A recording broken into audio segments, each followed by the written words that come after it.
How you doing, everybody?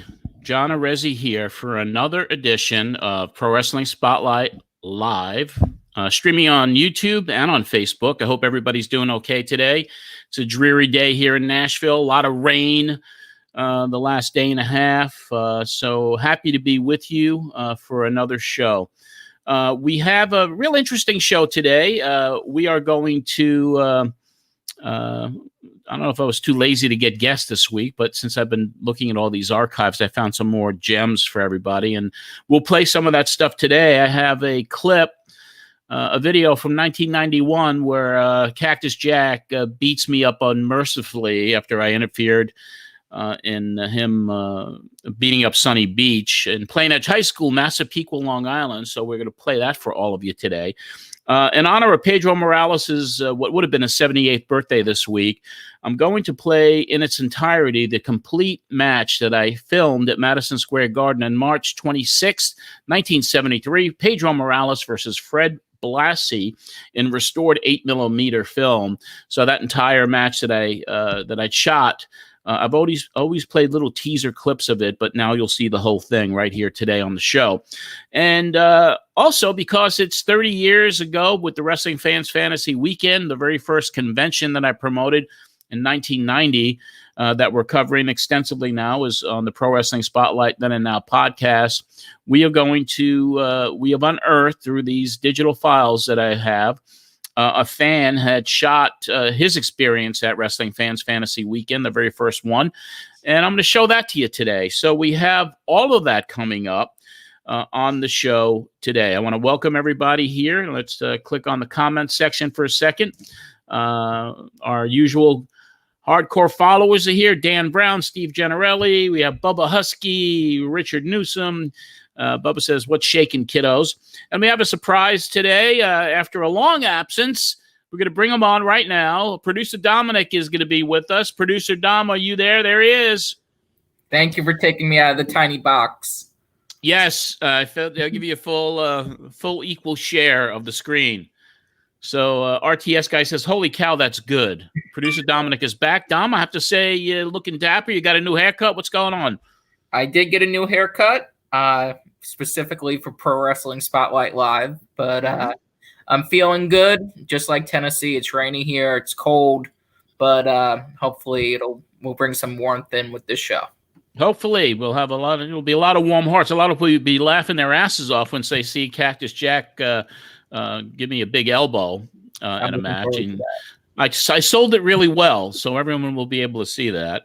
Where'd you get your haircut, by the way? Did Aunt Vivian do it, or did you get it somewhere else?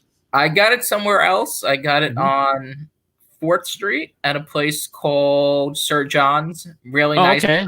Yeah. Can't recommend it enough. I used to go there a long time ago when Aunt Lisa used to work there. She used to come. You know, Aunt Lisa used to work there, right? I did not. Now I do. Well, there you go. So next time you see her, you could, your godmother, by the way, you can have a conversation with her about it. Sounds good. Yeah. See if she remembers that time in her life. I'm sure she does. Mm-hmm. So what's going on World Series wise? You watching the World Series every day? I am. The Dodgers are up 2-1. I think the Dodgers are going to win either in 6 or 7.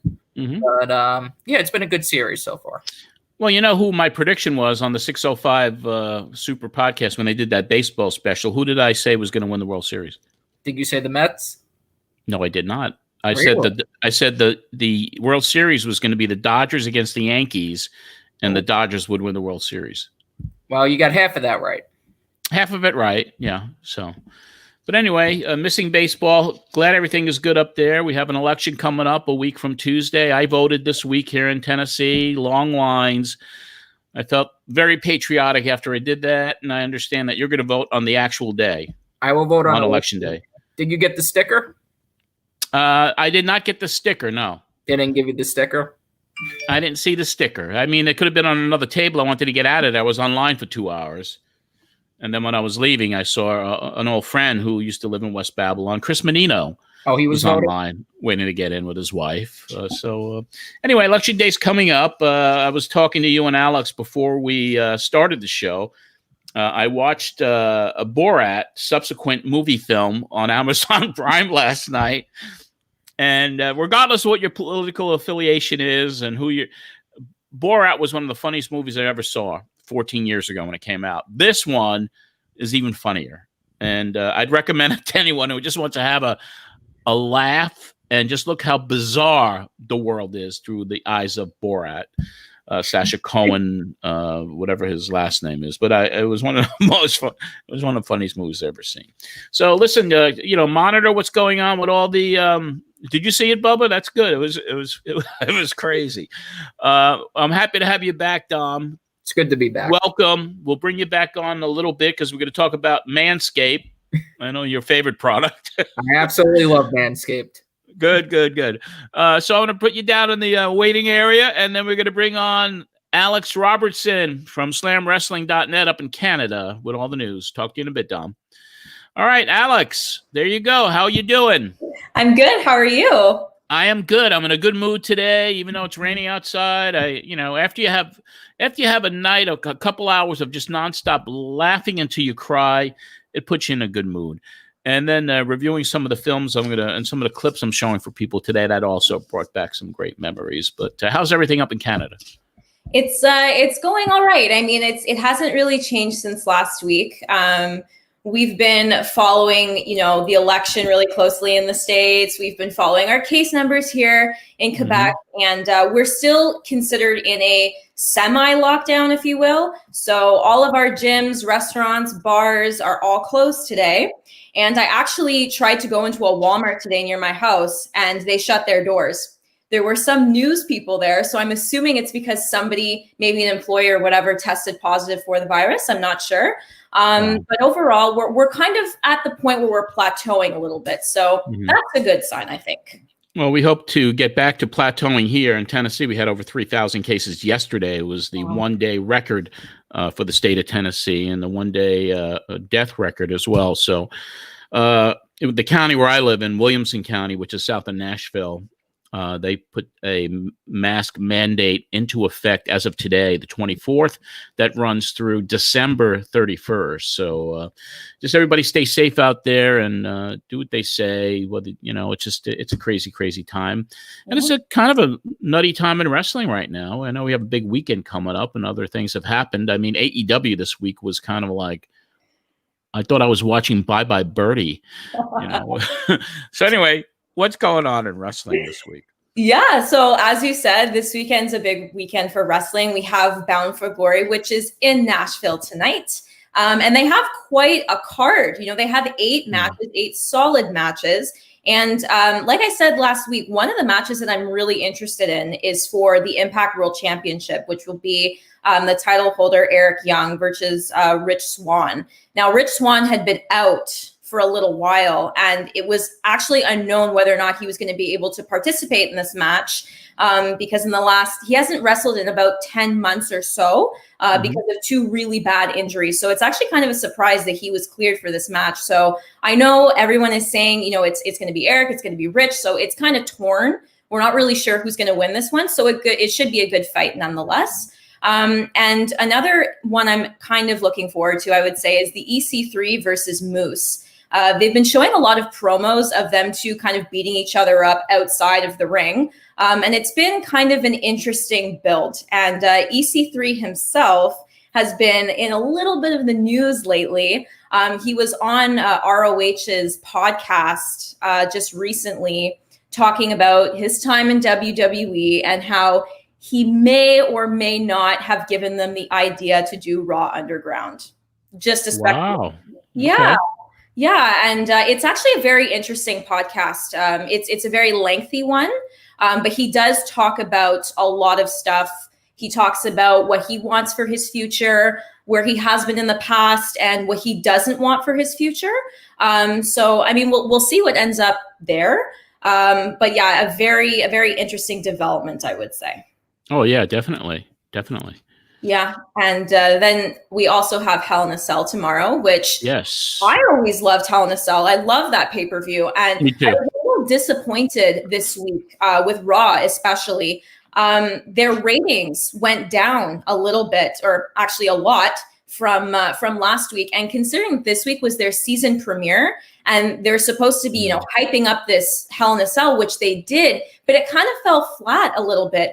They had 1.77, I guess, million viewers, which is down from last week, which was at 1.85. So it's a significant drop for, you know, a Raw that's supposed to be previewing a pay-per-view. So yeah, it's supposed to be their go home show, and I guess a lot of people stayed home and didn't watch. Yeah, exactly. So I mean, I'm looking forward to it nonetheless tomorrow. They do have some highly touted matches. One that I'm kind of surprised with, though, is Elias versus Jeff Hardy. I love both of those wrestlers, and I know they're going to put on a great show. It just kind of felt like it was thrown in there, but looking forward to them nonetheless. Yeah, I mean, I did watch Raw this past week, and with Elias coming back and singing and, you know, having that stage performance, which I thought was really good. You know, I mean, I really wasn't I've always liked Elias. You know, some of the acoustic stuff in the ring. I've been in the music business for so many years. But I've seen him as a performer, you know, other than a wrestler, for the first time when he had the band up on stage this week. And I thought he did really, really good as a singer. And then with the Hardy angle, you know, that was just kind of thrown together, it seemed. But you know, he's got some talent, this guy. He does. And I think if there's any time to promote a talent like that, it's now. When they're trying to be creative and coming up with different angles to kind of keep people entertained. I think this is one of them. So it is kind of cool that they're doing that. And speaking of musical talents, as you kind of foreshadowed earlier, AEW this week, we had Chris Jericho and MJF putting on a musical, if you will. And although it maybe wasn't to everybody's liking, it did go viral on Twitter. I'm sure. We're like going crazy over it. So, I mean, it was funny. It's kind of in the sense, you know, what WWE was doing with Elias, kind of trying to be creative and coming up with different storylines, different kinds of promos. So I applaud them for doing that much, I would say. And Chris Jericho is a singer himself. So. Yeah, he's with Fozzy, and you know, I thought it was, you know, it was totally choreographed, obviously, but it was one of the most interesting things I've ever seen on a wrestling show before. And I love MJF, and I've always loved Chris Jericho, and their dynamic, their chemistry with each other is pretty cool. Yeah. You know, I didn't, you know, I fast forwarded through most of the other matches on the show. But I couldn't take my eyes off of that segment for whatever reason it was. I just couldn't take my eyes off of it, you know, which maybe is a good thing. It did its job, right? I mean, if that's what their goal is, you know, good or bad, it's to draw eyes. So I guess they did something right. Yeah. I wonder what the ratings were for that. Yeah, they haven't come out yet. Oh, actually they did. They didn't do as well as they did last week. Let's just put it that way. Last week they were at, I think, number 65 on the rating chart. And then they dropped to number 69. So it's not a huge drop, but they still beat NXT. And I think we also have to factor in the World Series. You know, that's taking a lot of eyes away from them as well. So they're kind of, you know, going along the same lines, I would say. Yeah, and it was also Zachary. There's another comment here that came in. There was a Monday Night Football doubleheader last week too. So I mean, there's a lot of competition out there for the eyeballs of people. One thing which I really liked, I don't know what your feelings are about it, but you know, I've always been a fan of what they've done with The Fiend, with Bray Wyatt. And I think bringing Alexa Bliss into the situation, and she made the appearance on the Funhouse. I think it was this Monday, right? Was that on there? Yeah. I just loved it. I just thought she, you know, just kind of, and I always loved her character, and I think she's one of the best performers there. She's just got natural charisma, but with him too, and that dynamic with them, each other. I mean, I'm looking forward to see where that goes. Yeah, I mean, she is probably, I would say, one of my favorites when it comes to on-screen performance, not, you know, being in the ring and actually wrestling. She's always been able to be a versatile character. And I think that's why she was so perfect for a role like this. So, it was, you know, when she kind of came out and said that she was going to be with The Fiend and have this whole character, it was surprising, but not really, because I can't really see anybody else on the female roster doing a role like that. And I think it was interesting this week, especially, where they're starting a storyline with Retribution. And I know a lot of people were kind of iffy about Retribution. Why are they getting drafted? Why are they getting contracts? If there's anything that they can do with Retribution, it would be a storyline like this. So I like the mystery of it, and I'm really looking forward to see where this is going. Is he booked in a match for Hell in a Cell? Is he gonna, or you think he's gonna be there? The Fiend, yeah. He's not. I mean, that obviously can change. Right now, he's not booked for a match. No. Got it. Okay. Anything else going on this week? Yeah, we had some interesting news that the beloved Dark Side of the Ring series will be renewed for a 3rd season. I am so excited. I love every bit of that. It's an amazing series if you're a wrestling fan. Oh, absolutely. Now 14 episodes in season 3, which is incredible. I've been in conversations with them about 2 or 3 episodes. I was on the Herb Abrams one last season, but I hope to be able to participate in season 3 and with some of the things that they've talked to me about. It could be some explosive stuff that I was really involved with covering many years ago. So I look forward to it, and I hope I get the opportunity to work with that team again. I just love the show, whether I am or not in it. I mean, that is just, you can't take your eyes off of those episodes. They're just incredible. So I'm looking forward to it. I find it really makes you also appreciate the past. You know, if the casual wrestling fan who is just jumping into this world now watches it, and you see all the stuff that goes on behind the scenes, and it's not, it's called Dark Side of the Ring for a reason. But it's very well done. So the cinematography is great. The people they interview are great. So it's definitely one to watch. So I'm very much looking forward to season 3. Yeah, congratulations to Evan and Jason and the team, Dark Side and Vice TV Network, that's one of their flagship shows now. That's right. Yeah. Yeah. And another thing that also got renewed this week in a way. So 15-year, I think she was in the WWE for 15 years as a ring announcer. Lillian Garcia has her own podcast, Chasing Glory. And, she does, I guess, spotlight a lot of wrestlers, but she spotlights a lot of other celebrities too, that kind of break down their walls and really let you into their past and their life and their own struggles. And she announced this week that she's partnering with the WWE Network. And as of Monday, October 26th, they're actually going to be showing it on the network, which is huge. Yeah. I mean, she started this platform all on her own and used the resources that she had with the WWE, being a former employee. And it skyrocketed. I mean, I listened to it. I was a devoted listener for a long, long time. So I think it's really cool that she's partnering with a former employee. And I don't know what kind of, interviews they're going to showcase next, but I know whatever she does, it's going to be really great. Good. I haven't even heard hers yet. I've always been a fan of Lillian as well. And I'm going to check it out. Yeah, if anybody wants to check it out, it's on a lot of streaming platforms. So I know like Apple Podcasts, Podcast Addicts, all that kind of stuff. You'll be able to find it. It's called Chasing Glory. It's great. Chasing Glory. We're going to check it out. Anything else? Is that it? I mean, yeah, I'm going to get ready over here on my side. I don't know whether I'm going to watch Borat tonight now or I'm going to watch Bound for Glory. Now that you've touted it up so highly, I'm not sure what I'm going to do. Yeah, well, I mean, you'll laugh till you cry if you watch Borat, and it is on Amazon Prime, so you could watch it anytime. That's right, yeah. But we'll expect a full report on it next week. Absolutely. All right, Alex, listen, you have a great week, and next Saturday is Halloween, by the way. I know. Are you going to dress up on camera? I am. And I'm going to make a challenge out to people out there because I'll put some people on the show if they dress up. Absolutely. You can count me in for that one then. All right. So that's a bet. Let's see. Yeah. We'll see you on Halloween. We'll see you then. All right. Thank you. Alex Robertson, slamwrestling.net. And let's bring back producer Dominic. Dom, it is Halloween next week. You may have a party to go to. I don't know. But if you don't, hopefully you'll be here and you'll be dressed. You could dress like whoever you want. I actually do have a party, but I will send you a picture. Absolutely. Yes, please. So we could put it on the screen for everybody.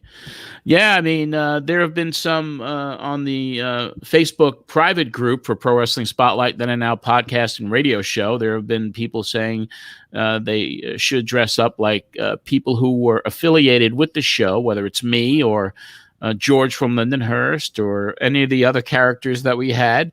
So I am going to challenge people out there. If you want to be on this show next Saturday for Halloween, if you email me, john@mattmemories.com, you have to be in a costume, and I'll take 2 or 3 of you. Let me know what you plan on dressing up as, and you'll be on the show here with us for Halloween. We'll have a special Halloween show next Saturday. So it should be fun. Should be fun. Dominic, I know that you are always well-groomed, right? Yeah. You have the new hairdo happening, and you were one of the early proponents and endorsers of Manscaped, which is one of your favorite products, right, Dom? Absolutely. I love Manscaped. As an Italian-American male, I get very hairy, but thanks to Manscaped, I don't have to worry about that as much. Yeah, and you just don't use it down below. You use it in, several places. Yes, I use it all over my body. Yeah, just don't, use it and then groom your hair with it. No, that But Manscaped is good. I still don't have my products. I left them, obviously I left New York and never really got them. But I'll be up there for Thanksgiving, God willing, with everything that's going on out there. And this show is in part brought to you by Manscaped. And they are the best below-the-waist grooming product out there, and they're endorsed by a lot of people. We also had some of our listeners. I'm not going to mention names because that's a confidential thing. People have ordered Manscaped because they use the code PWS, and they get a 20% discount, and they get free shipping as well. Manscaped offers precision-engineered tools for the family jewels, Dominic. They obsess over their technological developments to provide you the best tools for your grooming experience. Manscaped.com, 20% off, free shipping. And they also have that, they have the light on it now. If you're in the bathroom dark or whatever, they have, and you have, what products do you have again? The 3.0 or the 2.0? Which one do you got? I have the Lawnmower 3.0. I got the deodorant. I got the anti-chafe thing. I got the wipes. I mean, I can't just recommend it enough. It's just a great company, great products. Just absolutely love it. So everybody watching, if you haven't got one already, because I know they're literally on every wrestling podcast out there, manscaped.com. But if you mention or write in the promo code PWS, you get that 20% off at manscaped.com. So, Dominic, what else is shaking up in New York? We're going to get to some of the clips in just a second. I do want to remind everybody out there that the PWS podcast, the new episode is dropping tomorrow, just 2 weeks away from the weekend of the Wrestling Fans Fantasy Weekend, very first convention.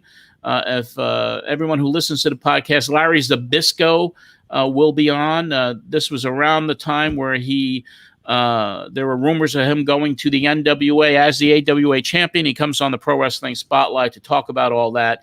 And it's one of the best interviews that we have to date from 30 years ago with Larry Zbyszko, pwspod.com. That episode drops tomorrow.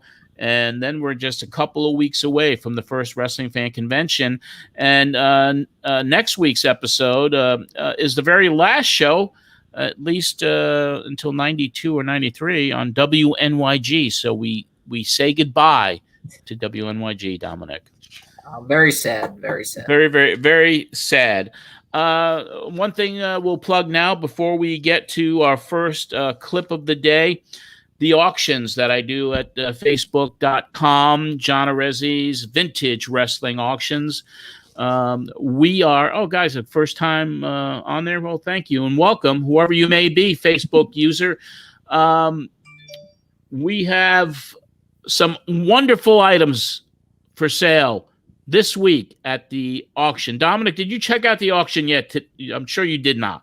I actually did see some of the auctions. Got some very good stuff. I saw the Freddie Blassie package. Yes, right? yeah. That's basically a package from the 70s. It's kind of a tribute to the King of Men fan club that I ran for Freddie. And speaking about that package, it includes a postcard that Fred wrote me from Japan in 1973. So this is the package you're talking about, Dom. And it includes 3 wrestling magazines with coverage of the Fred Blassie Fan Club winning Fan Club of the Year. It includes that postcard. It includes a very special Fred Blassie photo book that was in very limited supply. It was a short print back in 1970 or 71. And, of course, the WWE tribute issue when Fred Blassie passed on. And the reason people are saying, well, why are you giving up that postcard? I got several letters from Freddie Blassie in my archives, and those are everything is near to and dear to me. But this is a one-of-a-kind package.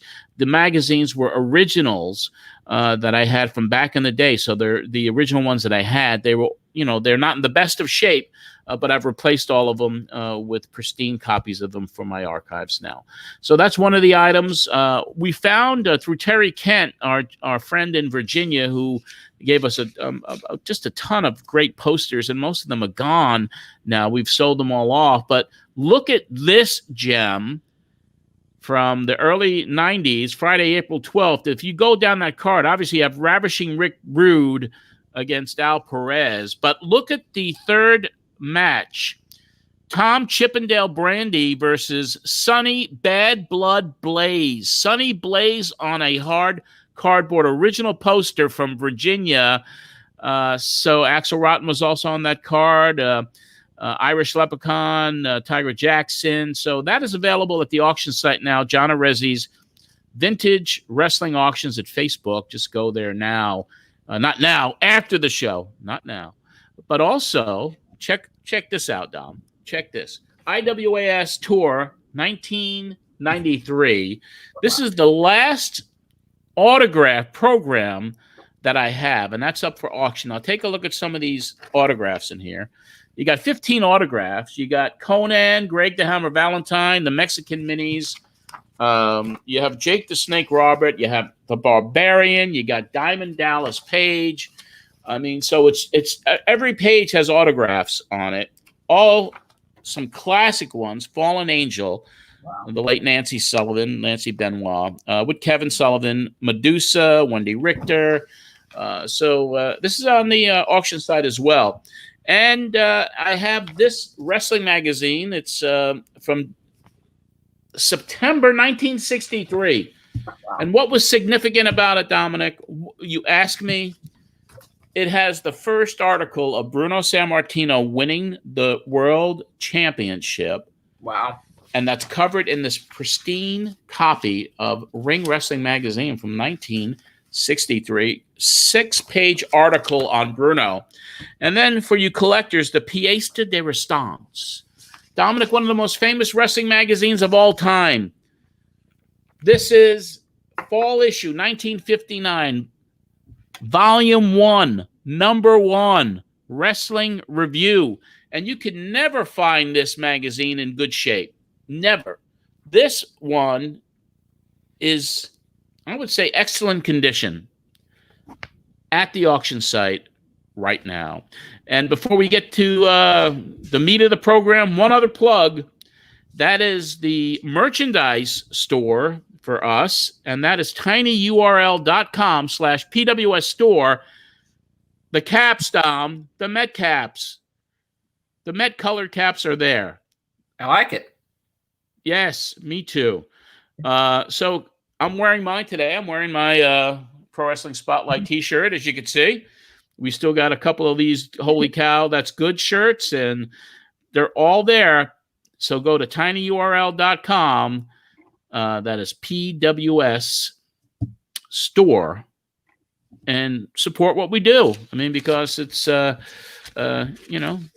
just trying to keep alive. Absolutely. So any questions for me before we get to some of the good stuff? We have a couple fan questions going back to how you left WMYG. All right. How did I give notice to Mrs. H? Well, I decided to wait until I made the announcement on the air because I felt if I gave advance notice, I would have been yanked off the air and I wouldn't be able to have a goodbye show. That's the way things were there. But, at the end of the day, no matter how you leave, you're always welcome back if you could benefit the station by bringing some money in. So it wasn't my last go-around at WNYG, as people will discover, because we go to WGBB, then I meet Vince Russo, and we go to WEVD, and then I go back to NYG. Jeez. I mean, and then you go back to GBB, and then I go back to EV. I mean, it's like the next 3 years of this podcast are going to be insane. Actually 4 years, because we're in 1990 and the show didn't end until 95. So we got plenty of content coming up for you guys. Thanks for your question, David. Did John have to return the ketchup off of Mrs. No, the ketchup was thrown away. We had gotten as a Christmas bonus at WNYG bottles of ketchup. True story. Bruce Jacobs talked about it on this show. All with expired dates on them. So I threw mine out. I should have saved it, though. It was a collector's item. We also have an episode suggestion about Dark Side of the Ring. I'm not the producer, but shoot away. Yes, a very dark period of my life. I did hear from George Lindenhurst's brother. Really? Yes. He just, he did a little quick message checking in, seeing if things were okay. And because I guess he follows me on some of my socials, and it was good to hear from him. So his name is Michael, and I appreciate you reaching out, Michael, and hope you and your brother are fine. And maybe someday he'll come on. Who knows? Well, Dom, I'm going to put you in the waiting room unless there's another question that I need to answer. One more comment. Mm-hmm. Oh, yeah, the Summer Slammer episode. Thank you, Dan, for bringing that up. Yes, I did get arrested at SummerSlam 1990. We will hopefully cover that. I uploaded I uploaded the first episode at the news station, but ironically, it wasn't talked about. So I'm sure that the listener, I do remember being on the air and the listener's like, "Hey, John, how was jail?" I remember that.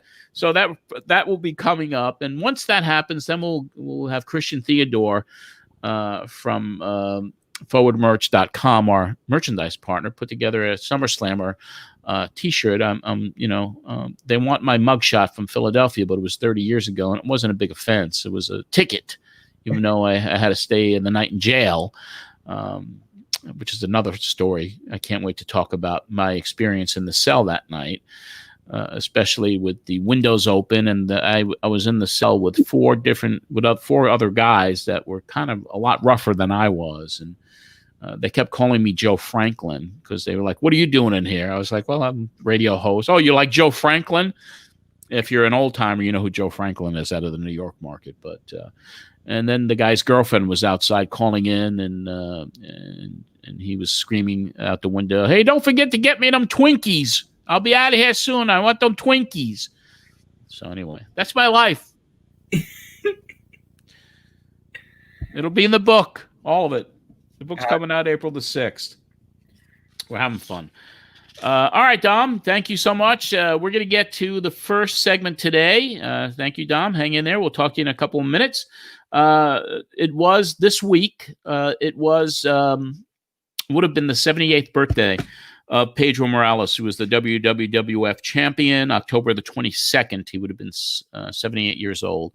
I played clips previously, little 10-second clips of this match that took place on March the 26th, 1973, at Madison Square Garden. And it was the very first day that I'd met Fred Blassie in person. He had a match against Pedro at the Garden. I was in ringside. I had my camera with me, my 8mm camera. So what we do is you got to just bear with me a second because we're going to share the screen. And I'm going to show you the whole match that I shot. We have close to 5 minutes here of that amazing match that had a tremendous amount of heat at Madison Square Garden with the King of Men, Freddie Blassie, the Pacific Coast Heavyweight Champion, and the WWF champion, Pedro Morales, in honor of his, would have been his 78th birthday. So I think you can enjoy this for the very first time ever. You're going to be able to see Pedro Morales against Fred Blassie in its entirety, at least from what I had as much film. I do have the finish in here, but it's March 26, 1973. And we're going to put it up here for you guys right now. Let's check it out.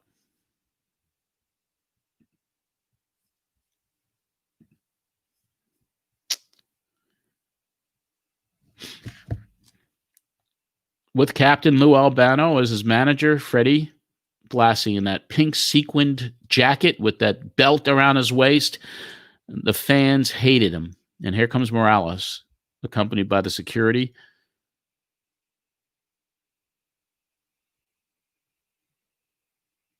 And he goes right to town with those. He had the amazing left-hand punches. I was sitting in about the 7th row here at ringside. Blassie saying he was choked by Morales, which was not the case. And it was hard for me to stabilize the camera just because there was so much frenzy around me with the fans. Freddie biting Morales on the head. There you go. Now he takes the rope from his tights. You see him pulling it off there. So we could use that to choke Morales.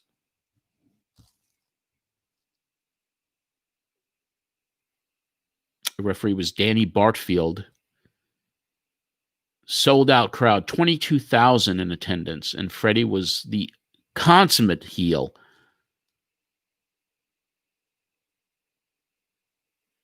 Blassie still with the string around Morales' neck. And the cops there trying to keep people out of the aisle, but I was sitting, I think, 7th row for this.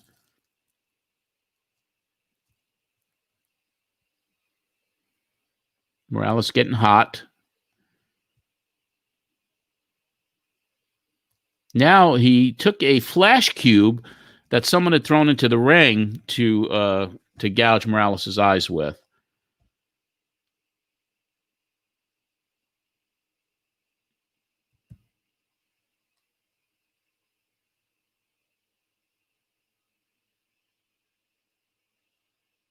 Everyone was on their feet. The belt that Fred had back then was called the Pacific Coast Championship. It was a title that was really not a competed title, but he came in wearing a strap. It gave him more legitimacy. So it was called Pacific Coast Heavyweight title. And it looked right, just like Morales' belt. Yes, LA promotion was airing on Channel 41 at the time, direct from the Olympic Auditorium, and that's where Blassie was a babyface, and in New York he was a heel, monster heel. You could see the crowd going nuts. I mean, you couldn't hear yourself. It was explosive, and every time Morales hit him with the hand, I mean, the crowd would just pop. You wound up, and there you go. And here's, Blassie rarely got pinned, and he doesn't get pinned in this match, but he will juice. You can see him taking the blade out now. And then he goes into the turnbuckle, and lo and behold, there's some color.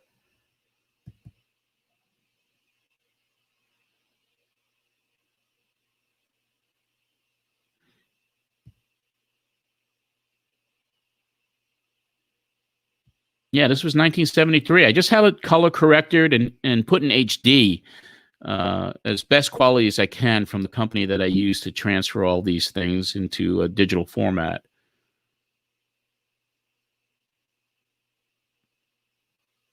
Well, this is kind of my pride and joy, this match. Not just because Freddie Blassie just was my favorite.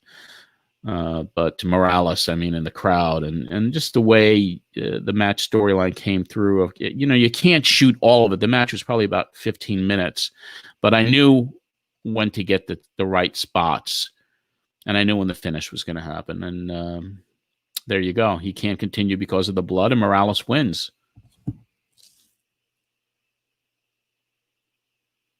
And friendly Bob Freed, the ring announcer, coming in. Freddie did keep. I was kayfabe the whole time. Yes, I wasn't smartened up back then.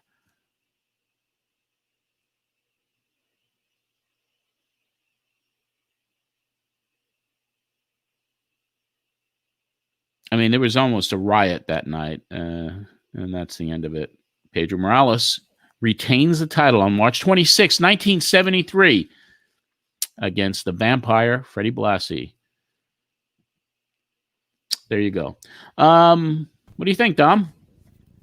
I think first time you ever saw that? First time I ever saw its entirety. I've seen the little clips on your Twitter, but really, just really great quality, great match. And Steve, I think, made a great comment. Yeah. Today, the fans. I mean, every time Morales would come, Steve, into the ring, the crowd just was on their feet, no matter who he wrestled with, whether it was Moondog Mayne or King Curtis or Don Leo Jonathan or Blassie or George Animal Steel. And I have all of these matches on film, and I'm going to be sharing more and more of these with you here at Pro Wrestling Spotlight Live. And haven't figured out a way yet or how we're going to, if anyone wants to own copies of them, but maybe someday we'll be able to make those available to you. Basically, next, Dom, this is going to be something that's going to be from that, which is high heat and intensity and blood and guts. Now we're going to go into a clip, a video that took place on April 27th, 1991. It was at Planedge High School on Long Island. It was Cactus Jack against Sunny Beach. And we discussed, I was doing the ring announcing for the show, for the promoter, who was Sunny Beach, and wanted to get involved in a little bit more than being a ring announcer. And so I basically kind of put my nose where it didn't belong, and as Paulie said on my show the Sunday after this happened, and the rest of your fat body. So let's see what Cactus Jack does to me at Madison Square Garden, which is Planedge High School. That's what I called it that night. The heat was tremendous. So we'll share the screen with you. I'll put you down in the waiting room, Dom. We'll talk to you in a minute.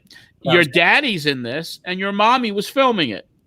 So my sister Donna, who some people call Monique, was the cinematographer, and your dad rescued me from the beating that Cactus gave me. So we'll talk to you on the other side, Dom. Let's bring this up for everybody. We'll share it with you. Let's share the screen.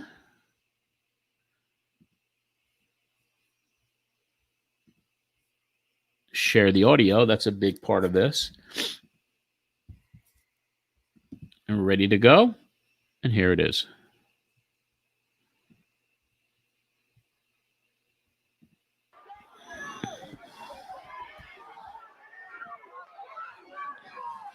I'm going to give you the full screen effect for this.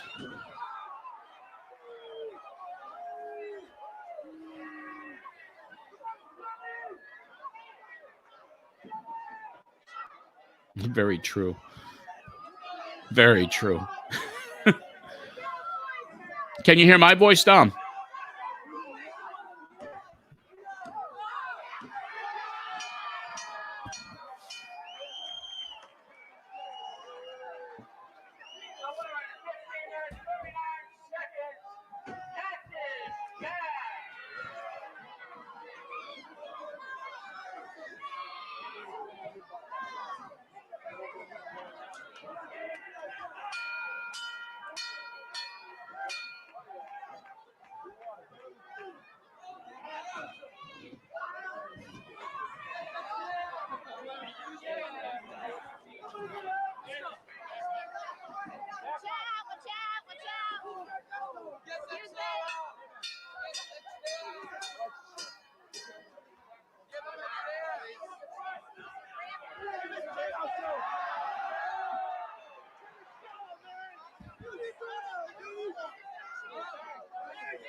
Well, there you go. Dominic, gonna bring you back. Dom, you there? I'm here. What'd you think? You did a great job selling. I got to give you at least a 9 out of 10 with the selling. Yeah, the selling was good, and it led to it led to something that was, I had to stop myself from laughing because as excuse me, as your dad was taking me back, trying to carry me back, and your mom, one of the fans yelled on top of their lungs, "Give him a 6-foot hero, he'll be fine." So thank you so much for that. Who was helping? That was my brother-in-law, Thomas DiBiase, no relation to $1 Million Man, and that is my nephew Dominic DiBiase. And the other gentleman was a referee named Ron Barrier, who was a local referee in the New York area. But that was at Planedge High School, Massapequa, New York. And there was no stretcher job. I think at that time, I was probably about 320. Might have been about 50 pounds more than I am right now.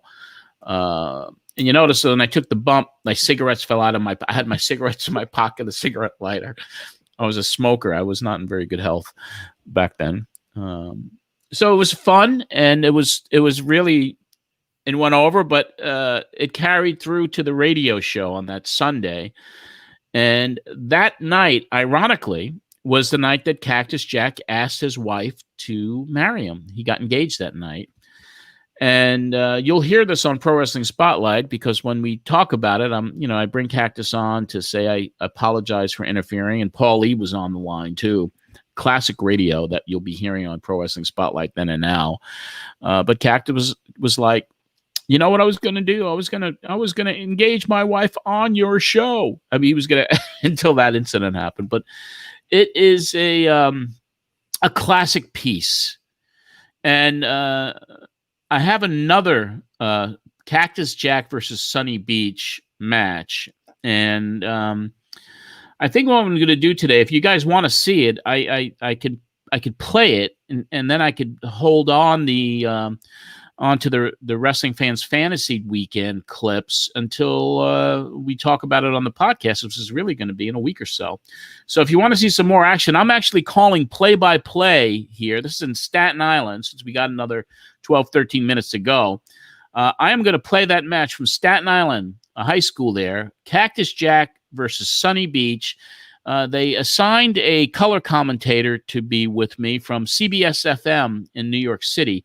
He wasn't really that smart on the wrestling business, but this match is pretty classic. So I'm going to attempt to pull it up now. So Dominic, hang in there and put up some comments or whatever while I search for it. How's that sound?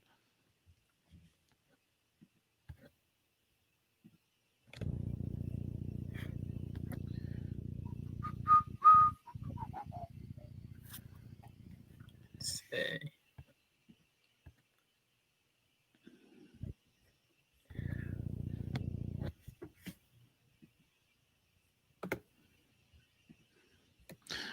All righty. Let's see what we got. Did you find it? I did, actually. Very cool. I will answer this. The great Dave Drayson asked me this question. It was you know what? It's kind of sad being up here by myself, and I could never fill the chair of my uncle. But it is. It's good to be in the King's Throne in New York City. So there you go. Cactus Jack versus Sunny Beach. This was also in 1991. Let's share it with you right now. There you go.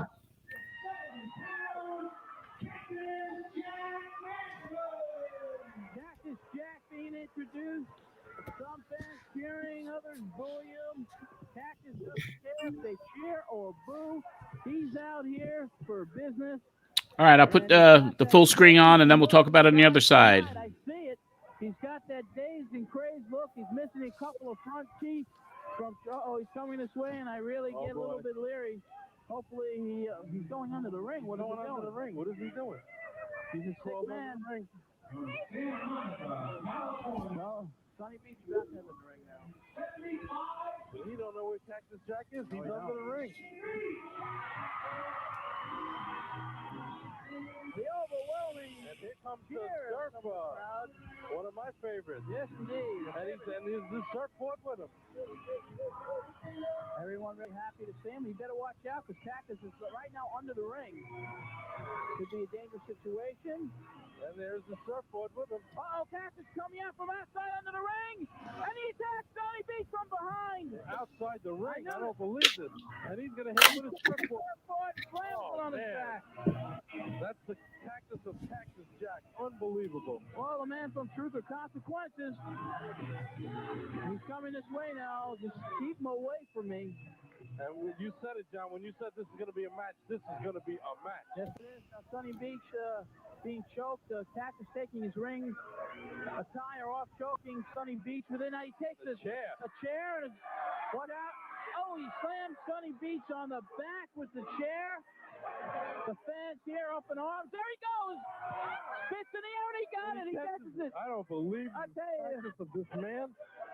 He spit about 20 feet in the air. He'd spit up into the air and then he'd catch it in his mouth. That was a big thing that he did back then. Sonny now really up in arms. Oh, very upset. Sonny now with his ring jacket still on, getting ready to whip Cactus in the ropes. Elbow, stuns Cactus Jack, and a drop kick. Beautiful drop kick There he by Sonny comes. Beach. Get away from me. Cactus Jack don't even know where he is right now. Half the time he doesn't. He got another chair. He grabbed from ringside now. This is unbelievable. This is what they've been waiting for. That's right. Sonny Beach now taking off his ring jacket finally. Cactus Jack outside the ring, and what is he going to do next? We got the extra security out here for this match tonight. Cactus now taking that chair, and what is he going to do with it? I don't know, but he's just looking around. And He has that look in his eyes. Just keep him away from us. One thing. oh, yeah, oh, boy. And he's hitting himself on the head with it. This guy is nuts. This was pure Cactus when he was really coming into his own. And he and Sonny Beach basically had such a feud on the Northeast. Because it's helping him out right now. He hit himself so But I hard. do get involved in this match as well, but certainly not like last time. He's dazed. He's coming around this way. Coming up Stay away front. from me. I'm This telling you, Cactus this guy right is here. unbelievable. Get in the ring and wrestle Cactus Jack. He's been a guest on my program also, and he's always freaked me out because you never know what he's going to pull or what he's going to do.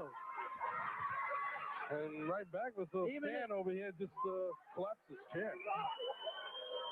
He got a little upset, a little action outside the ring and ringside. Someone got a little too Cactus scared. also, at the time, he was very svelte, if you could see. I mean, he was really in good shape. Yeah, he's just a little bit He's cut uncoordinated. from a different mold. Charlie, I'll never learn my lesson. Right on top of us. Up on the second rope. He's running around like a nut. Sonny Beach is just waiting in the center of the ring. Both these competitors, no love lost here. They've wrestled up and down the East Coast. Both of them have won. Both of them have lost some of the matches. Most of them have been bloodbaths. Oh yeah, and I tell you, I like Sonny Beach in this match. It's just he's just been one of my favorites for a while, a long time. He's proven to me he's a great wrestler. Oh yes, he is. He's one of the up-and-coming young superstars in wrestling. Of course, Cactus's reputation. Everybody knows who he is and what he does. Oh, and he hit his shoulder, and he's on top of us over here. He comes right out. He rubs right out of the ring with Cactus. He hurt himself. There's George Amacropolis in the front. Tackle, and he went right into the ring post and slammed his shoulder against the ring post. Unbelievable. He might have separated his shoulder.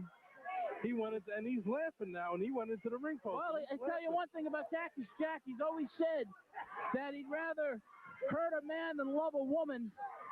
And he's certainly proving that again tonight. He knows no pain. He loves pain. He lives for pain. I can see that. He hit himself in the head with the chair 5 times and knocked himself out. He might have separated his shoulder. Maybe he knocked his shoulder back into whack from a separation he might have suffered last night. Well, he just hit the post right here and fell on top of us, and we scattered. This is unbelievable. I've never seen a man like this. I've called a few of his matches before, close to ringside, and it's always been an interesting experience. Oh, experience ain't the word. Missing a couple of teeth in the front, too. He probably knocked him out himself. What do you say, John? Well, he's actually, I think it happened in some ring wars, but I've seen him he has some false teeth. And I've seen him on an interview once, and during the middle of the interview, he took his teeth out of his mouth, and he was just holding them up to the camera. The guy's a lunatic. He's a very, very sadistic man. On the other hand, he's one of the toughest competitors competing today throughout the world. Oh, definitely. As a wrestler, unbelievable. As a wrestler, he's won many of matches. Yes, he's won many championships in Texas. He's been all over the globe, and his phone rings daily. People want Cactus Jack on their cards. Major organizations and independent organizations. Yeah, but we got him here tonight. We got him right here tonight against one of his arch rivals, Sunny Beach. And I heard one time they used to be friends, and I don't know what happened a couple of years ago. All of a sudden, I've been trying to find out the inside story behind that, and I haven't been able to thus far. Backdrop over the top. Unbelievable move by Sunny Beach. He might have him. 1, 2, almost. All right. Harvard twisting the arm of Cactus goes Sunny Beach to the approval of the crowd. Referee Billy Caputo. His work cut out for him again throughout tonight. Just fine officiating by Billy. Oh, I think he earned his keep tonight. That's certainly did. And we got one more coming up with the 20-man battle royal. That should be a good one, John. Yes, indeed. To close out this exciting night of wrestling. I'll tell you, you look at the fans' eyes, you look at the kids, you look at a lot of the fans. Oh, outside the ring. I would have to say there were probably about 500 for the main events. You get a look of fear in your face when Cactus Jack comes near you. Oh.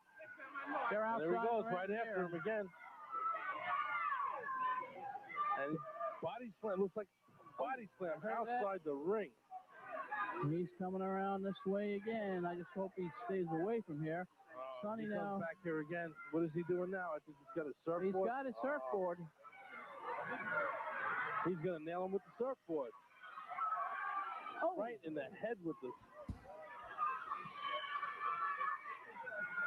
I mean, I've seen many wrestlers, John, but Cactus Jack is one of the meanest. Well, there's a reversal there. They're wrestling over the surfboard. And time for a little color. Surfboard right on Cactus Jack's head. Right on top of the head. Here comes Cactus up on the ring apron. Sunny now taking the surfboard. And Cactus is cut wide open. And Cactus Jack is bleeding from the head, from that hit from Sunny. It's another one of their bloodbaths. Upcoming Cactus now. He's certainly not enjoying this at all. He's coming this way. Better get out of the way here. Cactus leaning out this way, bleeding all over.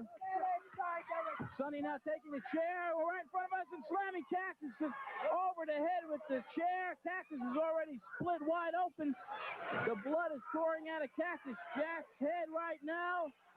Sunny Beach now takes him back in the ring, and I don't know, this is a dangerous situation for not only fans, but for the wrestlers.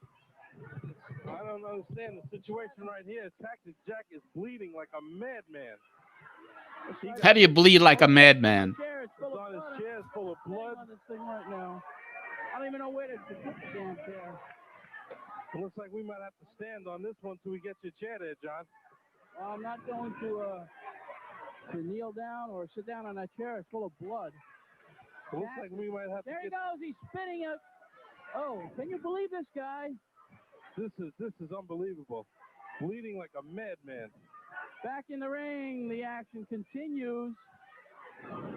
Sunny Beach and Cactus Jack, full of blood. What, John? You might get that blood on you now. I hope not. I just got the jacket today. Sleeper hold by Cactus Jack. And he is just busted wide open. I'm going to come down here and just kneel next to you. Yeah, just for the time being. I make sure it's a clear spot. Oh, here, we got a chair for you, John. Thank you very much. I'll tell you. Sleeper hold right now, middle of the ring. Cactus applying a sleeper on Sunny Beach. And his head is just pouring with blood. This is unbelievable. I haven't seen a cut like this. His whole face is completely red. A crimson mask of blood on the face of Cactus Jack. Dangerous situation right now. You know, you could joke around and laugh at him sometimes, but you know, here you are in a situation where he's losing an awful lot of blood. The referee, he's right outside on us over here. Right over the ropes, and right in front of us. Oh, I don't know what I want to get out of it. Uh-oh, he's going to hit the table. He hit him with the microphone.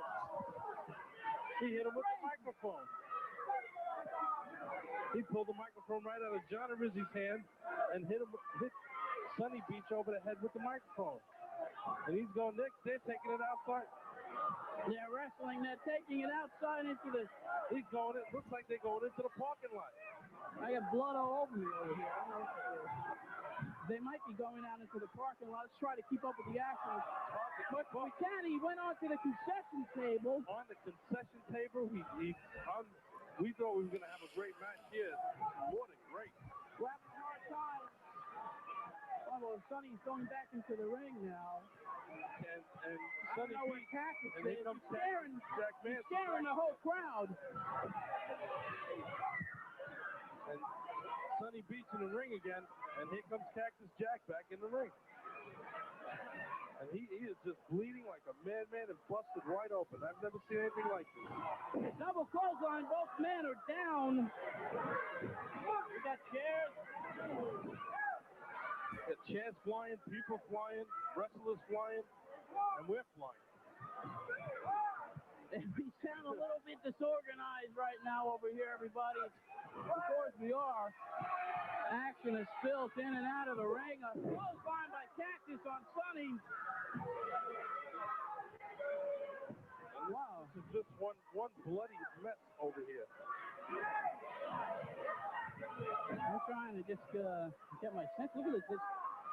There's people in the front row who just cannot believe what they're seeing here tonight in Staten Island. They're stunned. I don't believe what I'm seeing myself, and I've been through many wrestling matches and been through many awards with these guys. There's a small package by Sunny. He's got him for the 2 and a 3. It's over. And Sunny Beach. What a quick move and a smart move by Sunny Beach, pinning Cactus Jack. And he defeats Cactus Jack. And Cactus from behind gets him, but the match is over. I can't believe what I just saw tonight. Wow, what a surprise that was. And Cactus Jack and Sunny still going at it. And Cactus Jack biting him. His head, but he's got a couple missing front teeth there. I don't know how much damage he's going to do. Keeping his heat at the end after a pinfall. When you went flying, you tried to grab the mic out of your I'm hand. full of blood. I'm not. It's crazy. Well, it's washable. Don't worry. I hope so. And there they go. They're still going at it. Definitely an upset. Into the ring post of Sunny Beach. His head went right into the metal steel ring post. Sunny out on his feet. Cactus now heading back to the locker room area, apparently. There you go. Let's that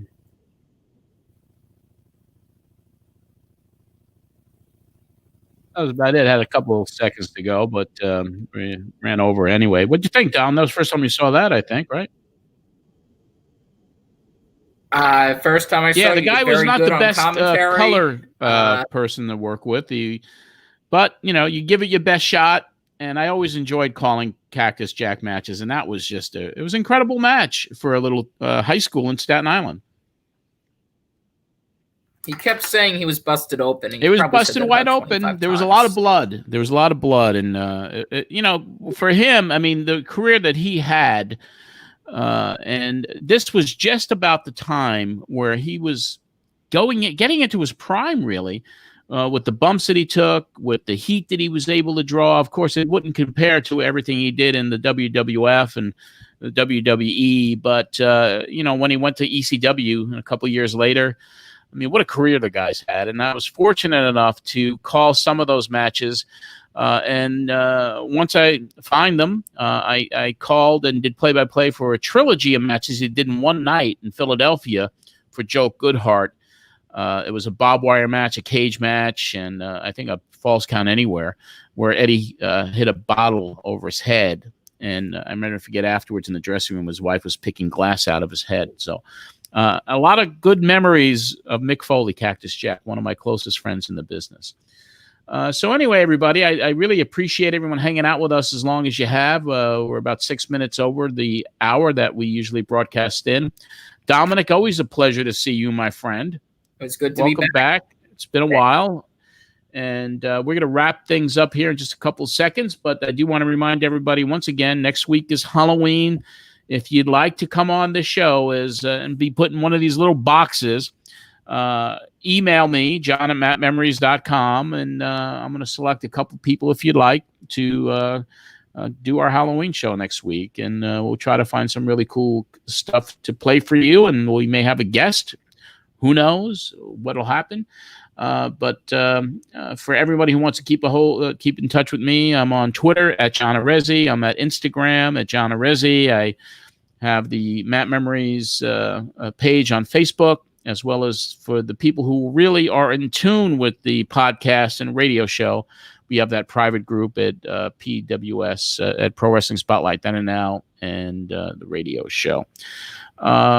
We will be back next week with another show. And I appreciate everybody's comments, and I appreciate everybody keeping tuned tonight. Bubba says, thanks to Mr. Wrestling and the Devious. Dominic, yes, thank you, Dom, for being here, and I thank everybody for joining in. Until next week when we talk more wrestling with you, this is John Arezzi. Have a great week, everybody, and stay safe.